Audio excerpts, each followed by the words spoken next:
got my coffee and today's guest here with me, so we're ready to roll. Welcome to the Circular Coffee Break podcast, where we will be talking about everything circular and beyond.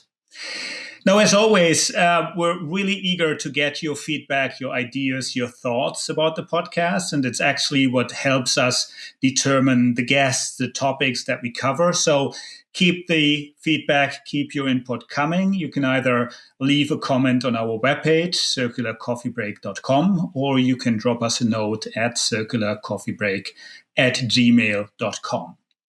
Always eager to hear your thoughts and ideas. So looking forward to hear from all of you. Now, grab your coffee or tea if you prefer that, get comfortable, and let's start the conversation. Today, we actually have a very special episode as we will be talking about the CIRPASS project. The CIRPASS project is an EU-funded initiative that aims to prepare the ground for the gradual deployment of the digital product passports, or DPPs. The project focuses on developing a roadmap for prototypes in 3 value chains: electronics, batteries, and textiles. And by the way, CIRPASS stands for Collaborative Initiative for a Standards-Based Digital Product Passport for Stakeholder-Specific Sharing of Product Data for a Single Economy. And try to say that without grasping for air in the middle of it. For those of you not familiar, the digital passport is actually proposed by the EU's Eco-Design for Sustainable Products regulation to provide easy access to information about products' environmental sustainability, such as durability, repairability, and recycled content. The Eco-Design Directive, published on March the 30th, 2022, actually aims to improve the circularity, energy performance, and other environmental sustainability aspects of products in the EU. Now, our guests today have been part of the CIRPASS project, and I'm really looking forward to talk with them about the learnings and insights they have developed. So, my guests today, first, Francesca Poggiali. She's the Chief Public Policy Officer at GS1, a leading global organization dedicated to the design and implementation of global standards and solutions to improve the efficiency and visibility of supply and demand chains globally. Before joining GS1, Francesca worked as Corporate Social Responsibility and Communications Officer at Ferrero and as EU Public Affairs Senior Manager at Cosmetics Europe. She started her career as a legal officer with the European Commission, followed by a role as European Affairs Attaché at the Italian Ministry for Economic Development. In the context of the CIRPASS project, she looked specifically at identification schemes, which are crucial for the deployment of DPPs. Then I also have here with me Vincenzo Renda. He is the Director for Single Market and Digital Competitiveness at DigitalEurope. DigitalEurope is a leading trade association representing digitally transforming industries in Europe. And before joining DigitalEurope, Vincenzo worked at CICIMO or CICIMO, the European Association of the Machine Tool Industries and Related Manufacturing Technologies, the World Employment Confederation Europe, the European Small Business Alliance, and the EU operational program Alpine Space.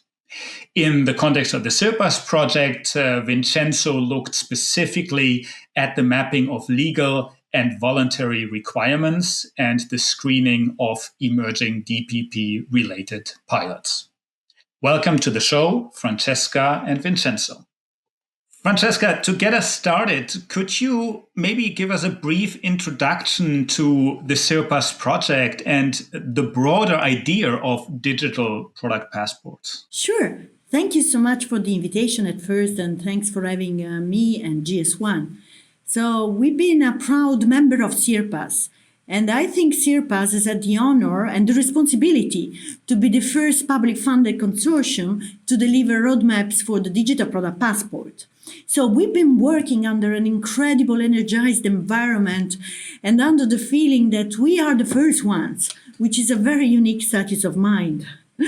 One of the biggest challenges that we've been able to overcome over the months, and we overcome it as a group, it has been to design identification schemes, data architecture, but also user stories, while the eco-design for sustainable product regulation was not yet finally approved. So it's like, a little bit like when you build your house, and but the building blocks at the same time are still changing, or they may change, and so you work in such an unprecedented and a very special situation. But we've been able as a group to transform this into an opportunity, frankly. So we've been seeing the energy going from already a very high level at the beginning and keep on growing, because we felt that us as a team, we had to find a way to overcome those challenges. So at the very end, the whole process of the DPP and on the digital product passport, so I will very often use this acronym DPP to mean the digital product passport. Well, it's a regulatory driven process. And what was happening in CIRPASS is exactly what was happening on the market, basically. So you need to understand the policy context, you need to respect the regulations, but at the same time, you need to include business positive attitude to add like that magic touch, I would say, that is needed, and to go over the regulatory and include some voluntary requirements and the business magic touch. So the idea of developing DPPs was not new to industry, I want to underline this, and was definitely not new to GS1. GS1 provides global open standards for products identification and machines identification and locations and entities and economic operators identification since more than 50 years now. So what is new with the DPP, and I think it's very important to underline this, is that now we're speaking about a mandatory data structure that is regulatory driven, and it is also meant to deploy circularity. So the DPP represents the convergence for me of digitalization, circularity, and data. Like, in the astronomy, I like astronomy a lot. And it's like when you have those three magic stars of the belt of Orion. Well, those three stars are known like the three kings or the three sisters. And these are Al-Nitak, Al-Nilam, and Mintaka. So those three stars, which are digitalization, circularity, and data, they met and they delivered the digital product passport. That's the way I see it. Perfect. Thanks a lot, Francesca.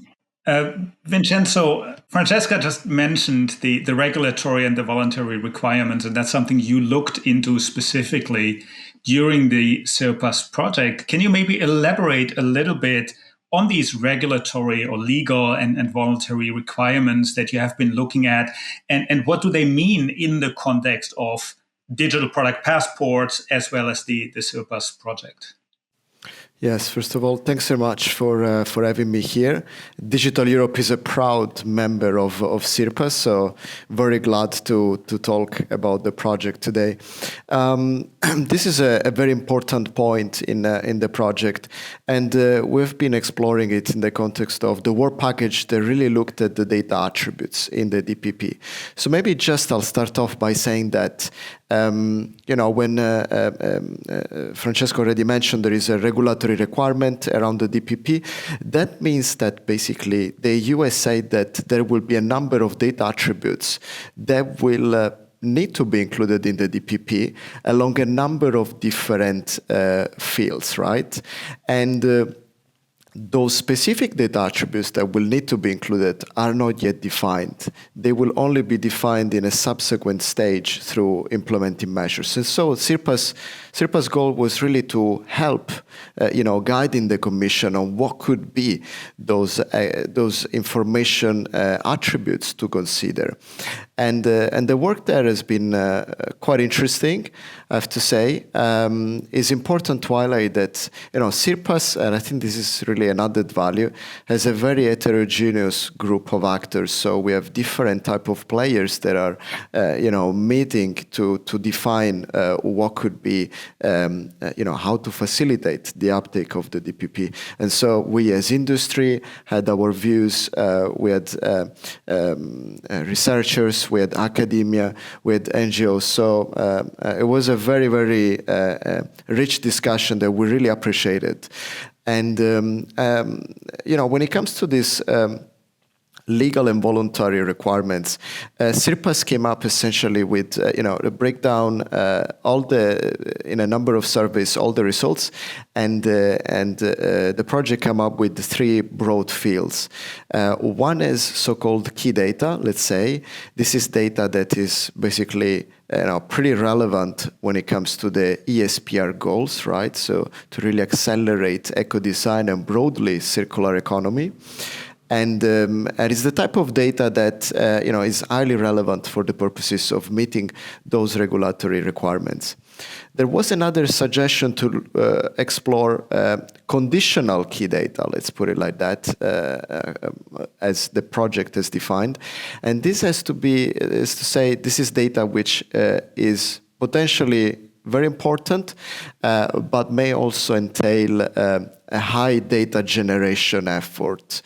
Because it's also important to consider on this point that the DPP will also mean setting up an entire IT architecture, including for companies that may not have it today.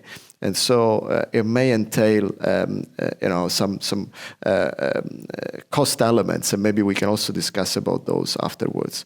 And then a third, field was all about data which is, let's say, of low relevance, either because of, let's say, falling out of the scope of the eco-design domain, or because probably may lead to little added value as opposed to the potentially high generation cost to obtain it.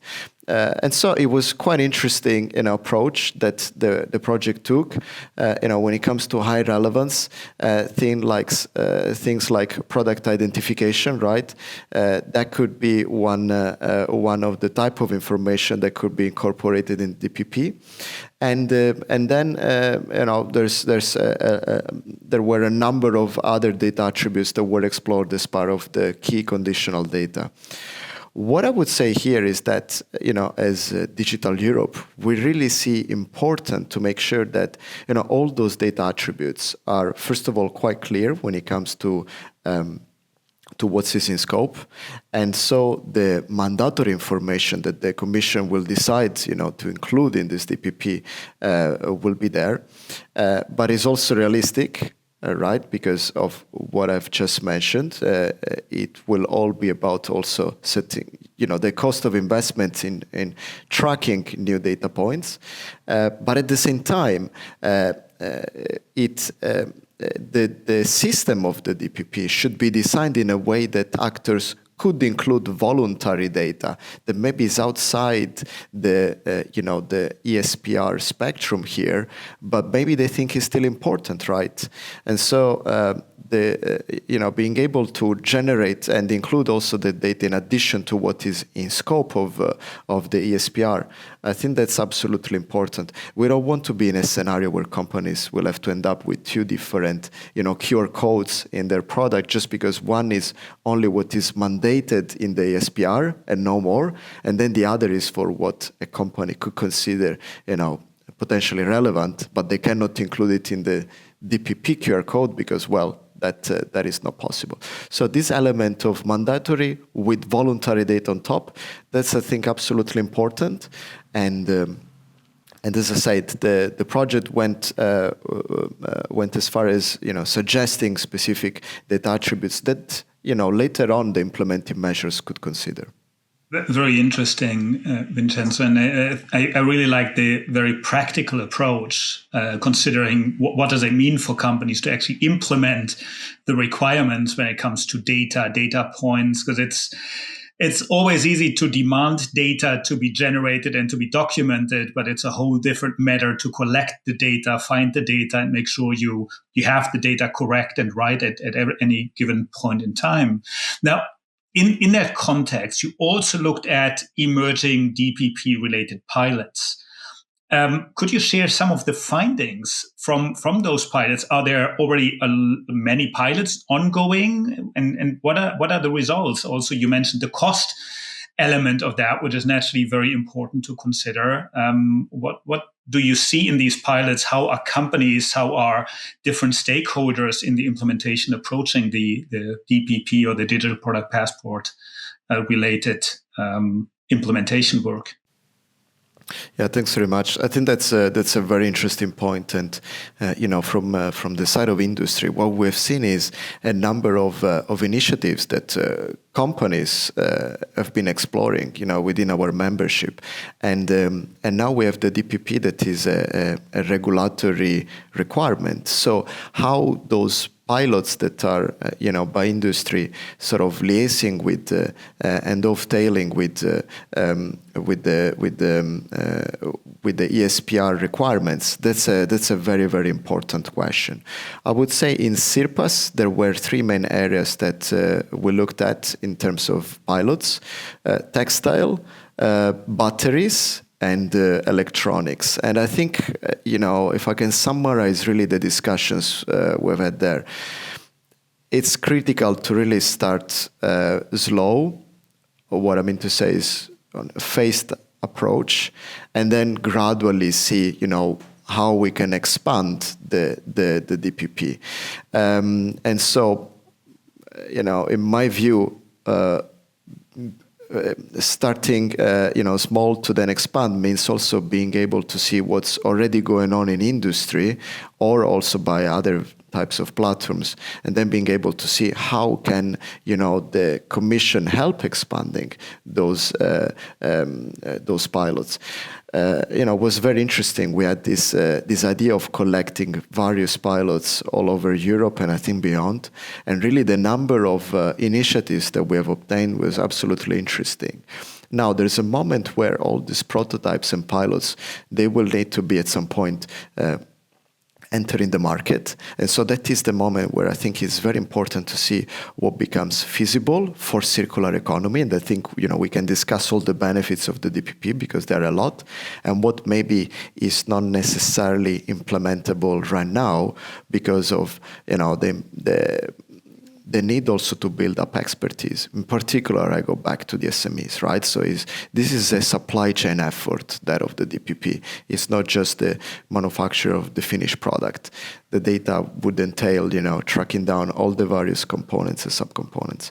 So I did find that point very, very important, and I think it also merged with different timelines that the three pilots looked at when it comes to a possible implementation of the DPP. But I think the general consensus was, we don't want to just start and then do, from 0 to 100 at the beginning, because then there may be setbacks along the way. So it's important to get it right, because then we want to bring all the various sectors, including the SMEs, on the journey along the way. Yeah, very, very good point. And I think specifically the point about understanding how long does it take, what does it practically take to implement the DPP is really important, specifically as a lot of companies are having a lot of requirements basically on their plate at the moment from different sides, from the regulatory side, but also from the societal, from the investor side. So it's very important to keep it practical and really make it possible for companies to implement the DPP in the right way. Now, another aspect is naturally identification, security, standardization in this setup. So, Francesca, let me bring you maybe back into the discussion and ask you, you looked at identification schemes in the CIRPASS project. Could you explain the role of these identification schemes, and also from what you found and what you looked at, what are the crucial considerations for deployment of DPPs when you look at identification standards and so on? Thank you for the question, and thanks, Vincenzo, also for mentioning product identification. So I'm trying to find a way to really say it in few words, because of course the technicalities behind product identifications are high. But I would say that, like us, the humans, our social life, I think, as humans, starts with our names. Each one of us has a name, right? And it's a very important thing to carry all over your life. So the same is now going to happen for products. I think we are in an unprecedented situation that CIRPASS really clarified, because we are at the beginning of a new era where products will need to have names, just to simplify. So we had to, as GS1, we had the honor and the responsibility to lead the identification schemes, the task force, and to deliver a paper that I think was very important then, to deliver the data architecture that also CIRPASS delivered. And those documents are now available because, unfortunately, we just closed CIRPASS 1. And so everybody can have access to those documents. So you will see that the identification schemes had to be developed in a way that made sense for everybody. Because in CIRPASS, we lived the diversity that exists on the market every day. So there are, as Vincenzo was saying, there are companies that are at the very beginning stage. Maybe we have small and medium companies that are very niche. It doesn't mean that because they are small, they don't know what they are doing. Of course, they are very, in some cases, small companies. If I look at the Italian or Southern European small and medium companies ecosystem, you see that many of them are small just in numbers, but are very big in thinking and in deployment of their ideas and what they do. The same happens with startup. So, but those companies may be at the beginning of a journey of digitalization, depending on their sector, of course, and what they do. So, but there may be other companies that are so big that have other internal challenges when it goes to identifying and using a language that identifies product internally that is also useful externally. So that's why standards exist. And CIRPASS had to use global open standards, because this is something that is included in the ASPR regulation, and that this is also included in the battery regulation that was published before CIRPASS came really into the deployment phase. The European Commission told us, as CIRPASS group, that we had to develop the identification schemes taking into account those three boundaries. The SPR, which was, as I said at the beginning, which was still being built and discussed in the European Parliament and the European Council. Then the Sustainable Battery Regulation, which was published in July 2023, but which had a very long legislative iter, and which was also, the first sector to be including DPP as a mandatory requirement.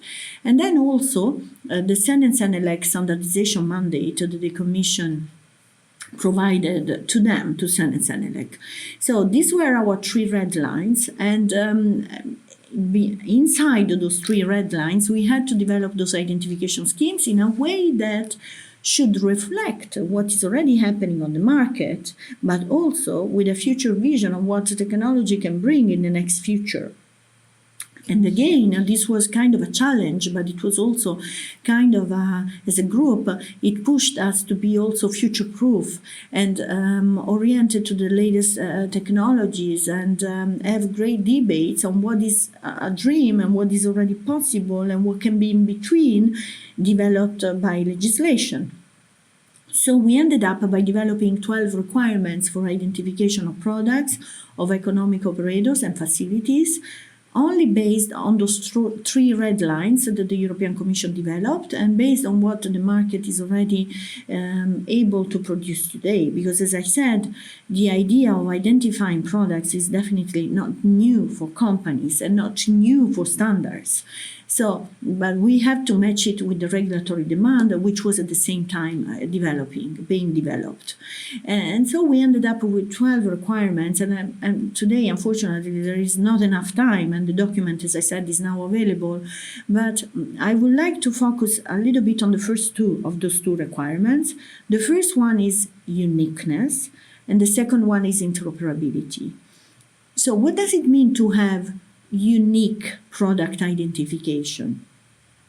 Well, in business terms, means something. But when you have a regulation already defining what the DPP should do, you need to take into account the regulation as well. And the regulation, the Commission confirmed the interpretation, is about having global uniqueness of product identification cross-sectorially. So the DPP needs to be the same independently of the product categories. Plus, there will be new data requirements that Vincenzo was already explaining. And this is about the future challenges. But there is a part of the DPP, of the Digital Product Passport, which needs to be the same cross-sectorially.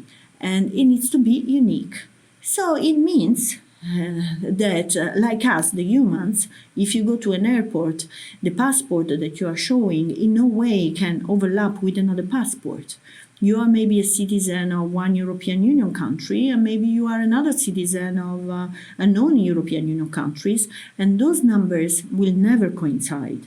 And this is part of the agreements that have been taken in order to rely on uniqueness. Otherwise, any number could be accepted, but then how do you reconcile the number and the products that consumers have effectively in their hands? Because the DPP has also a B2C dimension. It's a very strong one.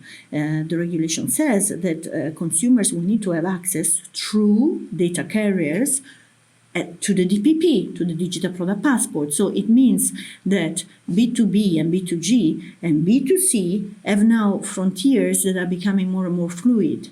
While in the past, I'm old enough to have seen B2B environments remaining only and always B2B. While today, thanks also to the regulators, those frontiers are being destroyed. And we're going towards an era where the Digital Product Passport is going to enable this new data exchange, where at least some master data requirements will need to be unique, globally unique, and the same cross-sectorial. So we spent a lot of time on discussing uniqueness inside the CIRPASS, inside the task force which delivered the document. And then the second topic that I wanted to touch upon is interoperability. So the data that will be available under the DPP will need to be interoperable. But interoperability means a lot. There are different kinds of interoperabilities. There is the semantic interoperability, there is the IT interoperability definition, etc. So we went through the different definitions of interoperability, which was an incredibly useful exercise. And then we realized that sometimes we all give for granted that interoperability is there. And then when you look really and who sits on interoperability, you see that regulators have a very important voice. And in this case, in the DPP, they were really playing their role. They put it down in writing, in legislation, that interoperability is a must. Because they're also building their own registry as regulators. And if you don't allow interoperability, including on identification, you can't have a system a registry where you can reconcile the data. So interoperability is a must, but how do you make it happen in real life on the market? Each industry could say, hey, I'm going to develop my digital product passport, I will be compliant with legislation, but I don't care, frankly, what the others are doing. I'm in the textile sector, why should I care about being interoperable with the ICT sector or other sectors that are going to be deployed for DPP? Well, actually, thanks to CIRPASS and thanks to our wonderful leader and coordinator, CEA, we had the opportunity to really discuss about how important it is that everybody has an interoperability mindset.